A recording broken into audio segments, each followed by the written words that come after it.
Hey there, friends. How's it going? Richard here coming at you. And just going on a regular run-of-the-mill supercharging trip. We're actually up here in Connecticut visiting family. And so I thought I'd share like some tips, practical tips for getting the most out of a charging session. I know that I've gotten questions at charging stations before, and just people who are curious about Tesla, especially since the prices have come down. There are some nuances about getting the most out of a charging session, and so let's dive into a few of the things. So last night when we got back to families where we're staying, I think we were at about 20%, and it didn't get too cold yesterday evening. So at 20%, I know I'm comfortable with like getting to a supercharge station. And the idea was this morning when I got up, walked the dog, I would go then to a supercharger, charge up for the day or whatever the case is for whatever we're doing this afternoon, and just run it that way. But the challenge sometimes, especially in cold weather, is that the battery pack, like I don't know if it gets dense or discharges electricity power to keep the battery somewhat warm and from freezing up. But there is discharge, especially when it's super cold. Now again, I didn't know how cold. I didn't check my like a weather app or anything to ask or find out how cold it was gonna get. Can I flip this camera? Man, there's a lot of fog here. But it got down to like the mid-30s. So I expected marginal decrease or discharge of battery overnight, and that's exactly what happened. When I woke up this morning, the vehicle was down to about 17%, so there's 3% discharge overnight. So just know that if you are getting any electric vehicle, Tesla, like every battery pack is going to react differently in different environments. So once you start getting under about 35-40 degrees, I think you got to start thinking about discharge of the battery pack overnight, even if it's marginal. So again, 20%. I woke up this morning about 17%. So now we're heading to a supercharger that was about, I think distance-wise, there's a huge difference between distance and displacement. Never forget that. But distance-wise, it was like 15 miles away. Ends up being about like a 35-minute drive. So that's where we're heading to.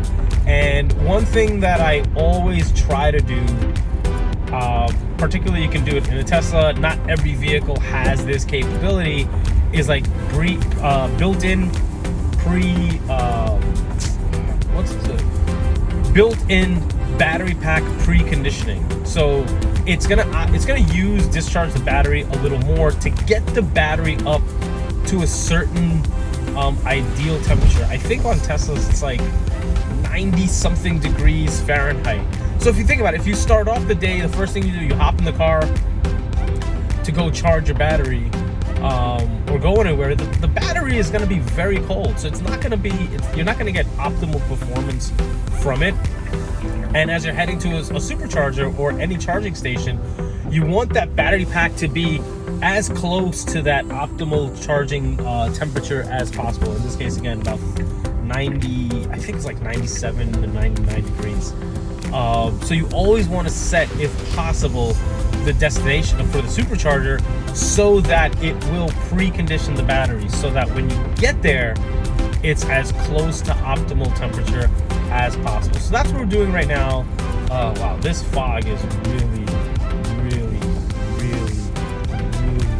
Oh, you always want to, if possible, precondition your battery pack so that by the time you get to whatever charging destination you're heading to,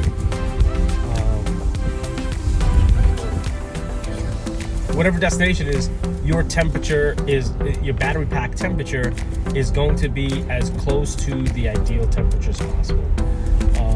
Otherwise, it'll just warm up as, I guess, under normal circumstances. If you drive the car, the battery over time, you run the climate, it's going to warm up. But the preconditioning allows it to get to its temperature. It's at its ideal temperature when you arrive at the at whatever charging location you're heading to, particularly a Tesla supercharger. And again, not every vehicle has that feature. I mean, they really, I think most manufacturers should build that in, because the last thing you want to do is get to a charger and it's just like it's taking forever to get the battery pack warmed up. And nobody wants to sit at a charger more than they have to. As novel as the idea is, especially early on when you get an EV, like, you don't want to sit, especially now. We've got a 1.5-year-old.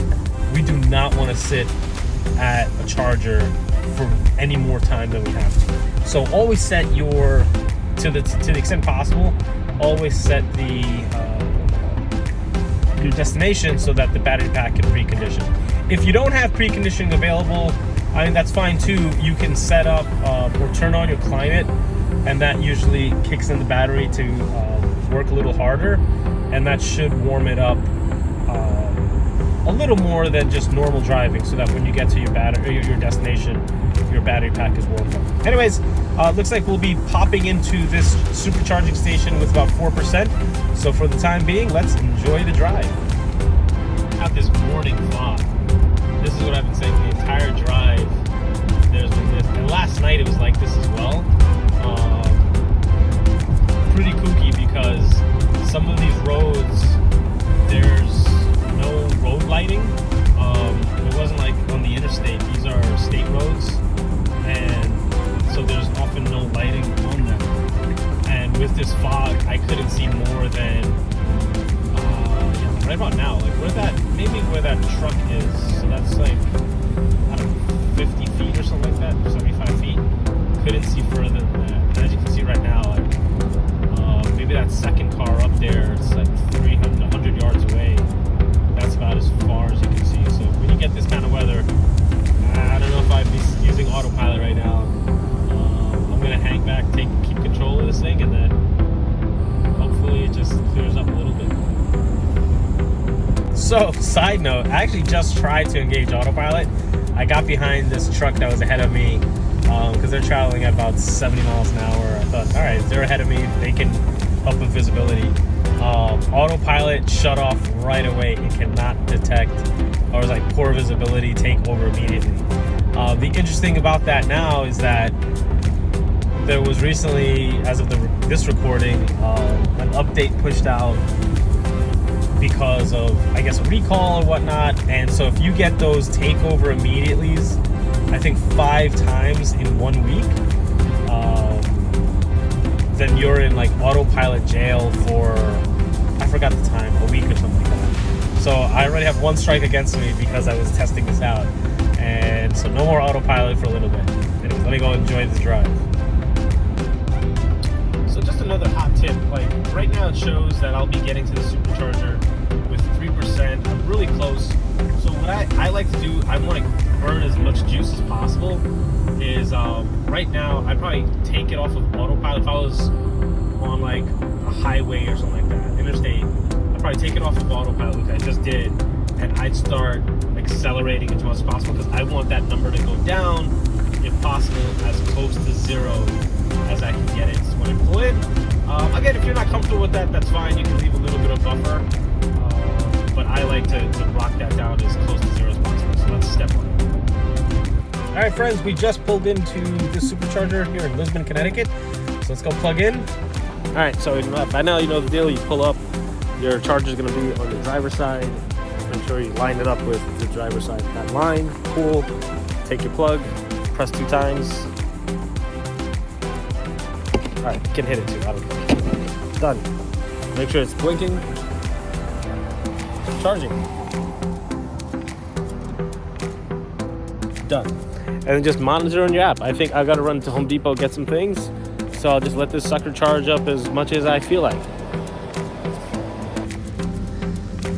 So here's one of the fun things of like having an electric vehicle, is that as you get done with whatever shopping things you need to do, just walk back to your car, and your car is pretty much usually charged up to where you need it. You don't have to worry about it. What's really crappy though is that, as you can see, in many locations that I visited, traveling all over the place, these superchargers or charging stations are going to be either in service stations, so I'm going to stop by like right off the highway at a service stop, or one of those where there's a ton of fast food things, or like this at the end of a mall parking lot is where you usually find it. But anyways, whatever, you get done with your shopping, the car is still charging, we're good to go, we can hang out here. I'm actually going to dip into Walmart for a little bit, get something else, and then unplug and go. That's the beauty of electric vehicle charging. One other thing to keep in mind is that if it's been really cold and you're just like hopping into your car and heading out, you'll see over here that there'll be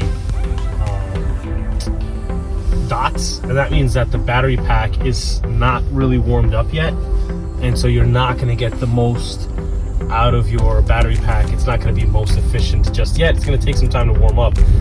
Same thing on the other side. If you're entering like the end of your battery pack, like less than 5%, you'll start to see dots on this side of it, right over there, to show that there's not enough power in the battery pack. So just be mindful when temperatures are low. Look at those at the sides to see if you need to give your battery pack some time to warm up and be most efficient. So another way to warm your battery up when you start with your battery, especially if you have very long distance to travel from wherever you're at to your supercharger, you gotta do that. It's gonna hotel in other places. Is to either one, if you can, schedule your departure.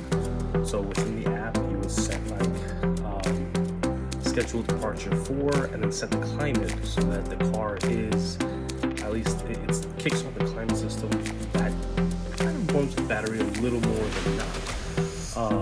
It's probably not as powerful as when you're doing putting in a supercharger destination for optimized battery performance, but it still helps. It gets the battery operating and warms up a little more. Or in the alternative, if you just forget to schedule charging, or that's not something that you normally do, what you do is you hop into the app. Let's say when you wake up, I gotta go take this car to a supercharger to charge up for the day or whatever while you're traveling. And what you do is, as soon as you wake up, set the climate, turn the climate on. Let's say you gotta use the bathroom, get ready and whatnot, you got another 20 or 30 minutes before you head out the door, do that. So let's hop into the app real quick and turn on the climate.